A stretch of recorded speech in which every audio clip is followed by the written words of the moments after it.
Welcome into Conversations with Paul Brown.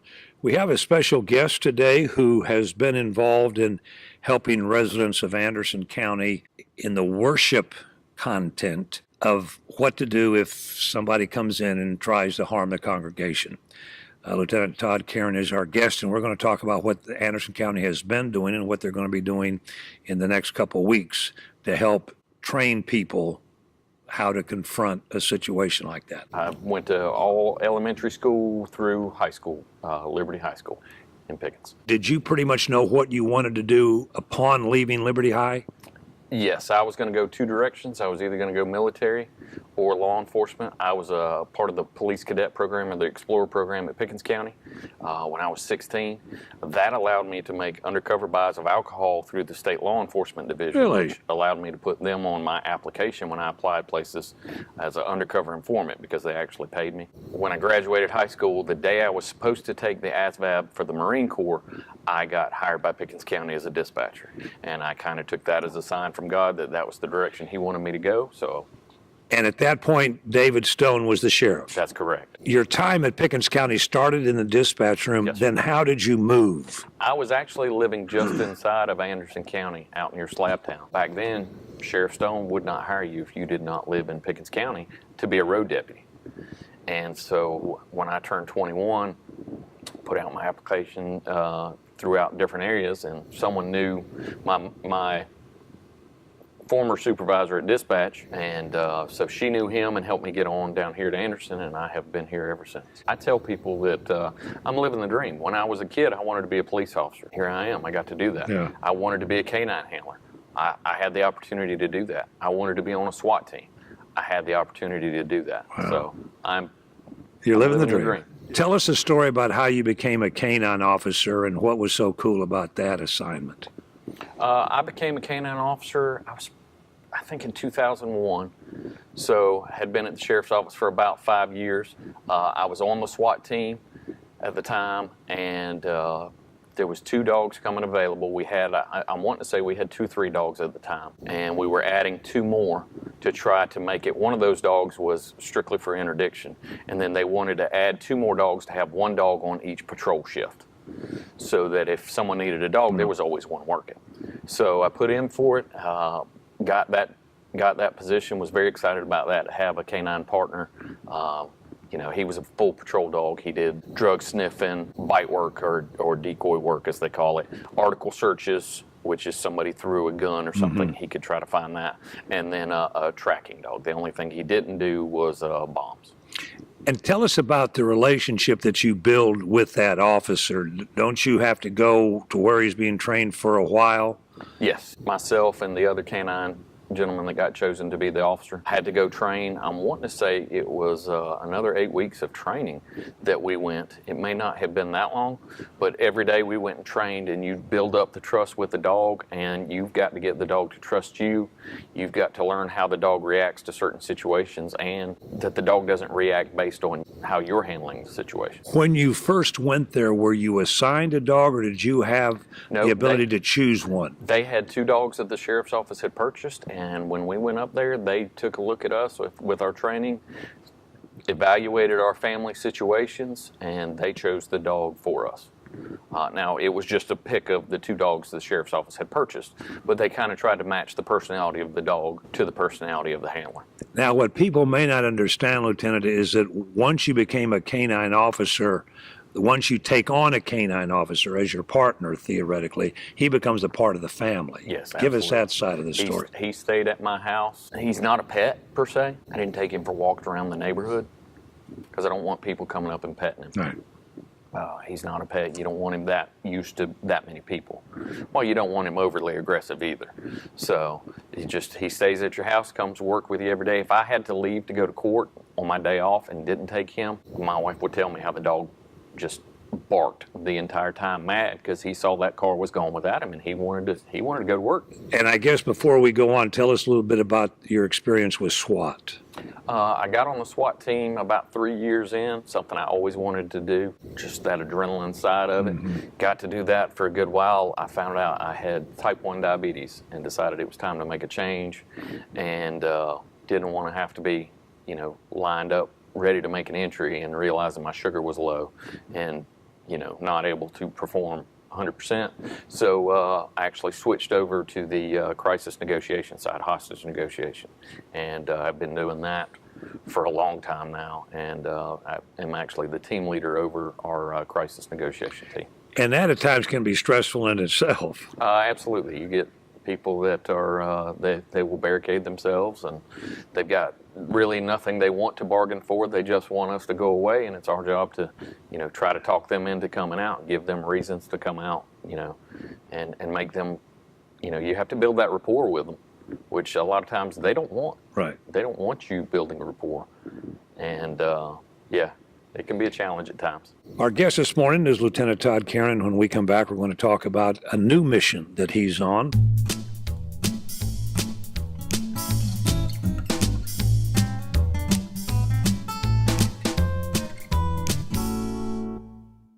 Over the last several months, you have been involved in a new area of training that Anderson County is providing that a couple years ago would have been unheard of. Tell us this latest challenge that you face in trying to get folks within the religious community to understand how things have changed. Things have changed because, unfortunately, of the situations throughout the country. Active shooters have become more prevalent. Unfortunately, active shooters have started going out to churches for whatever reason, be it a grievance against that church or someone that goes to that church, a family member, as we saw recently in Texas. We have been teaching this class for a while. We had one 2 years ago that we hosted, and while we don't get a whole lot of advertisement, we've been contacted by churches here or there that have realized maybe they need some sort of advanced training. With the recent events at the church in Texas where 26 people were killed, I think a lot of people saw after that, we've got to do something to secure our houses of worship, our churches. And so that kind of led into these 5 classes that we have been doing for church security and active assailant training. Have you been surprised at the response that you've gotten from the 2 that you've had so far? Yes and no. I knew people were interested in it, so we had a lot. At the very first one, we had over 400 people came. The second one, I haven't counted the total numbers yet because it was this past Saturday, but we're thinking about 130. We know we had at least 106 signed up, and we're expecting more than that. But no, I was surprised at how many people have reached out, but not super surprised. I know it's fresh on everybody's mind. Yeah. When you first begin the seminar, what's your message to those in the audience? What do you want them to understand going in? I want them to understand that this is something that's necessary. Some people they don't want to have to think about needing a safety team at their church. They don't want to think about possibly having to lock the doors after the church service starts. Because they want to welcome people. And that's one of the things I like to emphasize is making sure that you're welcoming but still safe and secure. You can't have a safety team that's going to greet somebody at the door and then as they're giving them a hug, go straight into a pat down. It's not something that you can do. But you also don't want to underdo it and not have any type of security. The main thing I have been stressing lately is keep someone in the lobby of the church before, during, and after the service. The last 5 church shootings that we've had, the shooting started in the parking lot. Had someone been in the lobby to hear that or possibly see somebody coming, maybe there could have been a lockdown situation. But without those guardians at the gate, and what I like to tell people, and I have a picture of, is, when God had to kick Adam and Eve out of the garden, he secured the gates with 2 angels and a flaming sword. And I think you have to guard those gates. Part of your presentation involves thinking in a different way, but using common sense, and then using what tools are available literally to you to help ward off a potential threat. Yes. Talk a little bit about that. Sure. During the active assailant portion, when I teach how to respond, I like to give people options that they may not think about as far as weapons that they might use to defend themselves. And The Bible is mixed, really, on defend themselves. You have a verse where it says, someone hits you on your right cheek, you offer the left. But then it also says in 1 Samuel that Saul has killed his thousands and David his tens of thousands. Those were righteous kills. Those were kills that were done in battle. And when someone's trying to kill you in an active assailant situation, you're essentially in battle, and you've got to protect yourself. Every modern translation of the Bible that I could find, with the exception of King James Version, which says, thou shalt not kill in the Ten Commandments, every other one that I looked at said, thou shalt not murder, which is totally different from defending yourself. So, but I give them options on how, what they can use as weapons. Scissors, a hammer, which is also an escape tool if you have to smash a window because it won't open. But you can keep a hammer laying out, and people won't think that you have a weapon there. It looks like you maybe just hung a picture. Maybe you don't keep it out at all. Maybe you keep it in a desk drawer or a filing cabinet in your Sunday school class. But it gives you options. Fire extinguishers. People don't think about having to use a fire extinguisher against a person. They think about using a fire extinguisher to put out a fire. But if an active shooter's coming into your room, spray them in the face, and then if you have to use that as an impact weapon, that's what you have to do. But I try to make people understand that if you don't do something, it may be your life that is lost. I make sure I'm very clear. Run if you can, hide if you can't, fight because you have to. Because if you can't get out of that situation, your best option is not to hide under a desk.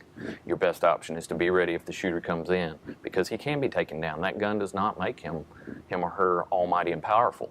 You can stop someone with a gun. You just have to have the element of surprise. And the fact that you have a group as opposed to one individual helps. Right, absolutely. Especially in a church setting, most of the time you're going to be in a large group. And that's one of the things I like to advocate as well, is that let's say you're in the sanctuary and maybe the bad guy pulls out a gun and he was already in the room. If you're within 5 feet, it's my opinion, you got to move for him. You got to step offline. Hopefully he's got tunnel vision going on because his adrenaline and his heartbeat are skyrocketing. He's got tunnel vision, so you move offline and you charge him and take him down, and hopefully others around you will jump on to stop him. But yeah, in a church setting, oftentimes you're not alone. If you're in Sunday school, you've got more people in there, and I show how to do a takedown. That the shooter's coming in your room, one person goes for the gun, the other hits him in the knees, and then once you're on the ground, you disarm him, and everybody else in the room jumps on. In my own Sunday school class, instead of one Bible study one morning, we did an hour of active shooter training. Now, we weren't able to do a takedown because we might have slightly alarmed other folks around us, but we discussed it, and we gave options, which is what I like to do, give options. And this is a situation where both men and women need to realize that they play an important part in this. Absolutely, absolutely. Just because you're a female does not mean you can't stop someone. A tackle is a tackle, no matter who's doing it. If you hit someone in the knees, first of all, you grab a gun and go dead weight. If someone's holding a gun out in front of them and you pull down on that, it's going to bend them over. They're going to have to lurch forward, and hopefully your second person is immediately hitting them in the knees, no matter how small or big they are. And they can take somebody to the ground and disarm them. From your instructions, what has struck you as people have the worst conception they have about this? I mean, that they're really off base about what they think. In my opinion, it's because they think that someone has a gun, that they're going to die. They go into a panic mode. They absolutely just lose it and think, oh, they're shooting, we're going to die, and they melt into a puddle of flesh. And that's what I tell people. Don't go into that. You have got to fight back. I tell people, make it your game. Turn the lights off so their eyes have to adjust to give you an advantage. Prop a table up on its end so that when they come through the door, they have to go the direction you want them to go. Instead of coming in and having an open target, they come in the dark and their eyes have to adjust. Plus, they have to make a decision because you might have propped a table up in the way to block other people in the room. Those are things that give you the advantage, that make it your advantage instead of theirs. But then you've got to act. You can't just let those be your only defenses. You've got to do that takedown that we talked about. And you've got to try to disarm him. And got to get other people involved, throwing stuff at him to distract him. Because generally speaking, you throw something at somebody, it causes a flinch. Well, it's hard to keep a sight picture on a gun when you're flinching. So that's something else that buys you those few precious seconds to make it your advantage. But you've got to use those and take advantage of it. The other thing that I think I try to get people out of the mindset is that just because you've been shot doesn't mean you're going to die. You can survive, but you've got to know improvised ways to stop that bleeding. You've got to know how to make an improvised tourniquet and apply it, and you may have to apply that while the shooting is still happening down the hall. It may be just the shooter has left your room and you didn't get to do a takedown, but maybe you're shot in the arm or someone else in the room is shot in the arm or the leg. Know how to apply those tourniquets, because you only, if an arterial bleed is happening because of that gunshot wound, they only have 3 to 6 minutes before they can possibly bleed to death. So you've got to do something about it, because EMS is not likely going to make it in the building within 3 to 6 minutes of someone being shot. Talk about why it's important that we act now as opposed to waiting for help, because statistics have shown that's not the way to approach this. Yeah, absolutely. These events generally last about 7 minutes.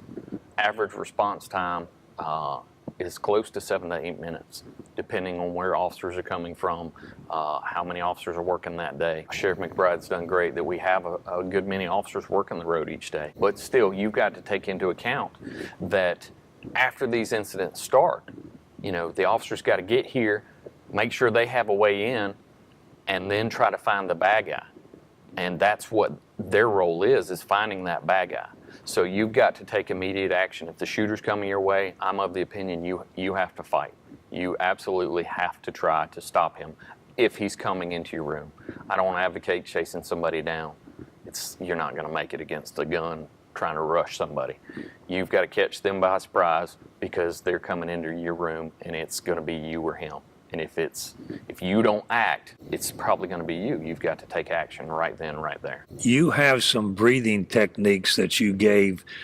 If you find yourself in a situation like this and you realize that your adrenaline is pumping and you're breathing too fast and you don't have yourself under control, there's some things you can do to try to get control of yourself before you go after the bad guy. Absolutely. If you find your heart rate elevating so much that you're slipping into what we call mental condition black, where you're going into panic mode and unable to function, or someone else in your room is. I call it they've turned into Beaker. They can't control themselves. They're just, oh my God, we're gonna die, beep, beep, beep, beep, beep, beep. Tactical breathing or square breathing. And it's called square breathing because what you do is you breathe in through the nose for 4 seconds, hold your breath for 4 seconds, breathe out through the mouth for 4 seconds, hold for 4 seconds, and then you're back to breathing in through the nose for 4 seconds. If you can do that 3 to 5 times, you can lower your heart rate and get back to a functioning level. Maybe you can get that person slipping into condition black into a functioning level where they can help you fight. But you've got to do that. That's a big one in law enforcement. They use it in the medical field as well. You know, we're responding to a hot call. It's something we do to try to keep our heart rate from going too high and get elevated. The one thing you want folks to understand about what they could be facing and how to survive that is what? If the shooter's coming to your room, hiding's not your best option. You've got to be ready to fight. One person go for the gun and go dead weight. Immediately, as soon as you make contact with the gun, try to push it away from wherever the other people in your room are hiding, so that if it does go off, it's pointed in a different direction. And then the other person's got to hit them in the knees and take them to the ground. And then the rest of the people in the room hopefully are going to jump on and, you know, going to use whatever they can to incapacitate that subject. We hope it never, ever, ever happens, but if it does, are you convinced that these people that have shown up at least will have had a little bit of knowledge as to what they need to take back to their churches in order to prevent a catastrophe? Absolutely, and the reason I think that is because they're thinking about it in advance. The time to think about having to do these things or even take another human's life if he's trying to kill you is not when it happens. You're not going to have enough time. It's to think about those things now so that in your head you can be mentally prepared to do what's necessary. Lieutenant Todd Caron has been our guest. We want to thank him for sharing some really important information with us. We want to thank all of you for tuning in and invite you to be back with us next week, same time, for another edition of Conversations with Paul Brown. Until then, take care, everybody.